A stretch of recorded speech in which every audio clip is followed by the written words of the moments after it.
to dispatch, we've just had another explosion. Warren Street because of the secondary explosion. We've got numerous people covered with dust from the secondary explosion.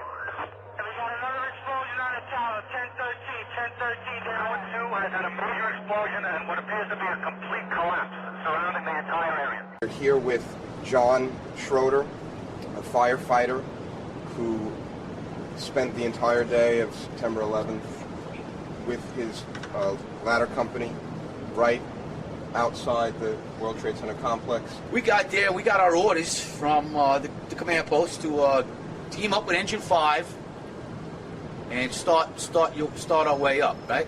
So we're standing there in the lobby, we're getting all together. All of a sudden, we hear...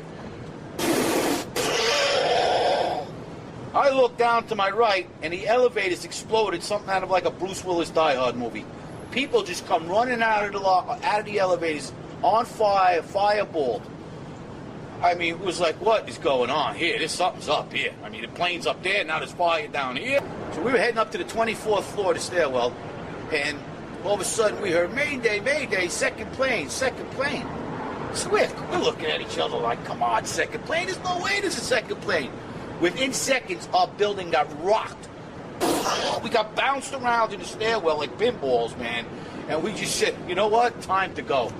We got down to the 3rd floor, and that's where the stairwell collapsed on us. And we had to dig our way out. Now the building's coming down. We can't see nothing. Once again, saying our prayers. The show's over here now. This is it. And with that, all of a sudden, we're looking for another stairwell. Me and the lieutenant open the door. We find a body in this closet. We were like, what the heck is that? Where did this come from? Holy shit, what's going on here? Something's crazy is going on.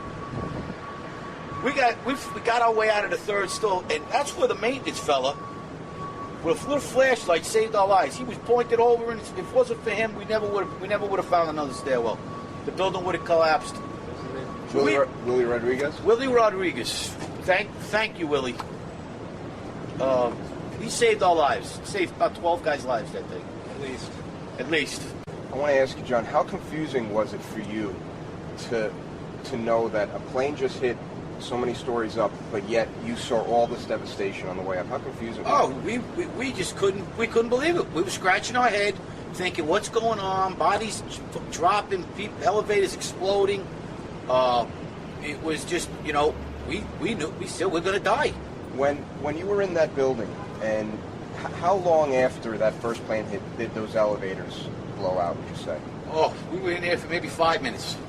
5 minutes and the elevators exploded on us. Yeah, we said something's wrong here. I mean, the plane hit up on the 80th floor. I mean, in 5 minutes, all of a sudden now the elevators are exploding on the 1st level of the lobby. We was just, you think about it, you say, something else had to go on here.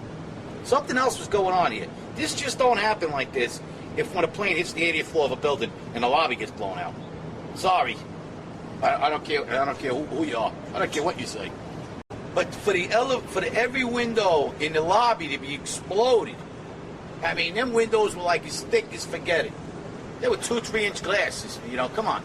They exploded out of the lobby, something, it wasn't from the jet fuel. No way.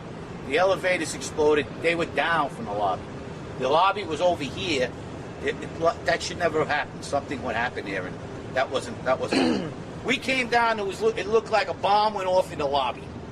There was no fire. It just looked like a bomb went off. I heard like an explosion and then a cracking type of noise. And then it sounded like a freight train, rumbling and picking up speed.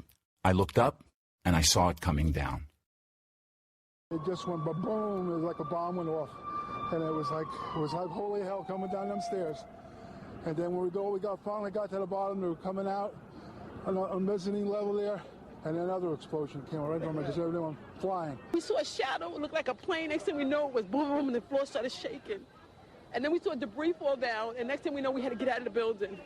We stuck on the stairs for a while. We finally got down to the lobby. Then we get to the lobby, it was this big explosion. So I was real lucky. I don't know what happened to the people behind me when that blast occurred. All of a sudden, it was like bang, bang, bang, bang, bang, like bullet shots. And then all of a sudden, 3 tremendous explosions. And everything started coming down. We did a little search for about 5 minutes out in the hallways, which it's strange, the hallways in the center of the floor were devastated, not so much the outside office areas of the side that I was on. This is as close as we can get to the base of the World Trade Center. You can see the firemen assembled here, the police officers, FBI agents, and you can see the two towers. A huge explosion now raining debris on all of. When it began to come down, as you've heard Commissioner Safer indicate, the bomb squad was in, fire personnel, ambulance personnel had entered. 15 minutes after they made their entry, we heard a boom. I don't know if that was the infrastructure that was going or another explosion, and we looked up, and it, I can't even describe it. It's not even like a movie. It was so surreal. It just came towering towards us. Streets of the financial district covered with debris, in some cases ankle deep. Cars on fire, cars just turned by the force of the explosions. It was like something no one had ever seen.